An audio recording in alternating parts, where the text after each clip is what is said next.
కానీ కేసీఆర్ గారు అనే మాట ఏంటంటే ప్రజలు తప్పు చేసిండ్రు. ఓకే, ఒక సెకండ్ నేను ఒప్పుకొని దాన్ని ఒక సెకండ్ అనుకుందాం. ప్రజలు తప్పు చేస్తే నేను ఒక తల్లిగా అడుగుతున్నా, నేను నా కొడుకో మాట చెప్తా, వాడు వినలేదనుకో, కింద పడ్డాడు అనుకో, ఇడిచిపెడతానా? దగ్గర తీసుకొని మంది అనా? ఓకే, ప్రజలు తప్పు చేసిర్రు అనుకోండి, మీకు అధికారం ఇవ్వలేదు అనుకోండి, ఒక కర్కోటకుడి పాలన నడుస్తుంది అలా తెలంగాణలో.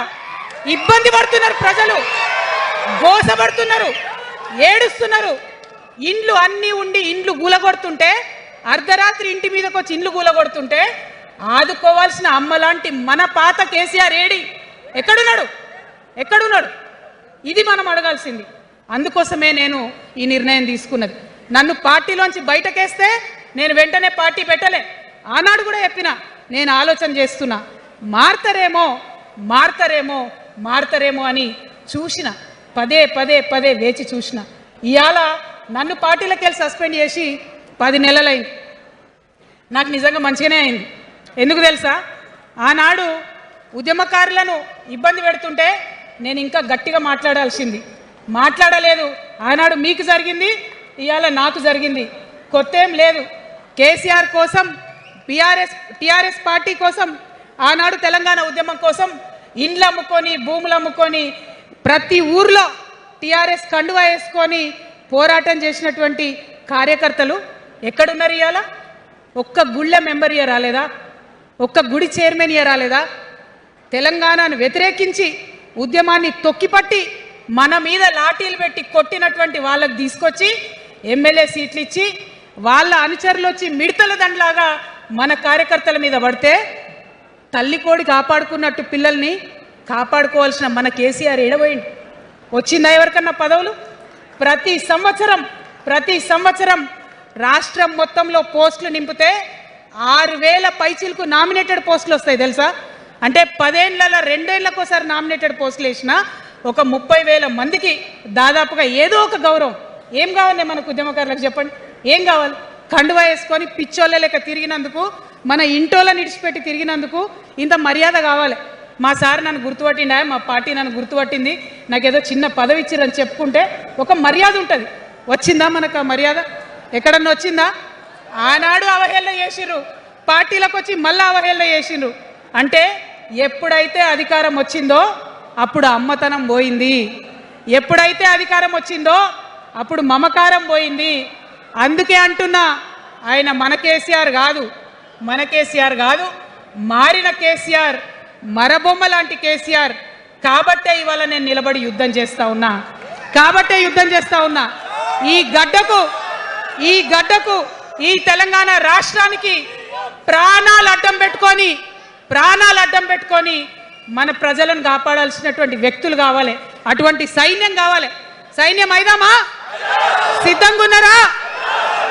ఎట్లయితే ఉద్యమం అప్పుడు కడుపు కట్టుకొని కాలు కట్టుకొని పనిచేసినామో ఇప్పుడు అట్లా పనిచేయాల్సినటువంటి అవసరం ఉన్నది. ఇవాళ ఒక్క పాలమూరు రంగారెడ్డి కాదు, కాళేశ్వరంలో జరిగినటువంటి అవినీతి. ఒక మాట ఆలోచించాలి. మన కేసీఆర్ అయితే ఏమన్నాడు అప్పుడు ఉద్యమంలో? నా బిడ్డ కానీ నా కొడుకు కానీ తప్పు చేస్తే తీసి పారేస్తా పార్టీలోకి వెళ్ళన్నారు. ఇవాళ నేనేం చేసిందే మీకు తెలియదా? నేనేం చేసిన? కాళేశ్వరంలో అవినీతి జరిగిందన్నమాట చెప్పిన. అంటే అవినీతి జరిగిందని చెప్పిన నన్ను బయటేసి అవినీతి చేసిన పందికొక్కుల్ని పక్కన కూర్చోబెట్టుకున్నారు చూడు. అది మన కేసీఆర్ కాదు. ఆత్మలేని మరబొమ్మ ఇప్పుడున్న కేసీఆర్. మన కేసీఆర్ కాదు. మన కేసీఆర్ అయితే కళ్ళెత్తి చూసే ధైర్యం ఉండకుంటుండే, కాళ్ళు మొక్కేటటువంటి తత్వం ఉంటుండే. ఇవాళ అది మన కేసీఆర్ కాదు. కాబట్టే ఎదురుగా నిలబడి కొట్లాడతా. నాతో కలిసి వస్తారా? సిద్ధమేనా? ఇవాళ బీఆర్ఎస్ పార్టీ చేస్తున్నటువంటి అనేక తప్పులు, అనేక అంశాలు ఉన్నాయి. ఒకటి కాదు, రెండు కాదు. ఇది ప్రారంభం మాత్రమే. మొదలు పెట్టినాం, జస్ట్ ఇల్లలికినాం. In front there is crocodiles festival. తర్వాత చాలా చెప్పేది ఉంది, అప్పుడు చెప్దాం. ఇప్పుడు ఏం జరుగుతుంది ఈ రాష్ట్రంలో? ఒక కర్కోటకుడు ఆయన పరిపాలన జరుగుతుంది. బాధ అనిపిస్తుంది ఒక పొలిటికల్ లీడర్ని కర్కోటకుడు అనాలంటే. కానీ అనక తప్పని పరిస్థితి ఎందుకంటే మొన్న ఖమ్మంలో వెలుగుమట్లలో అన్ని పర్మిషన్స్ ఉన్నాయి, అన్ని కాయిదాలు ఉన్నాయి. అర్ధరాత్రి పోయి ఇల్లు కూలగొడితే ఒక నిండు గర్భిణి టెన్షన్తోని అబార్షన్ అయిపోతే ఆ తండ్రి ఏడ్చిన ఏడ్పులు, ఆ తండ్రి రోదన ఇంకా కూడా ఈ చెవులకు వినబడుతుంది. కాబట్టి ఇప్పుడున్న సీఎంని కర్కోటకుడనే అంట, హిట్లర్ అనే అంట. 2 నెలల చిన్న పాప పసికందు కుమ్మెర గ్రామంలో చచ్చిపోతే ఇప్పటి వరకు కూడా కేసు పెడతలేరు. హోంమంత్రి కూడా ముఖ్యమంత్రే, ఆయనకు తీరిక లేదు పాపం. చిన్న పసికందు చచ్చిపోతే ఇప్పటి వరకు కేసు పెడతలేరు. అందుకే అంటున్నా, కర్కోటకుడైనటువంటి సీఎం పరిపాలనలో ఉన్నాం, ఖచ్చితంగా కొట్లాడాల్సిందే. మనం ఏదైతే గురుకులాలు ఉన్నాయో వాటిలో విషం పెట్టి పిల్లల్ని చంపుతా ఉన్నారు. అయినా సరే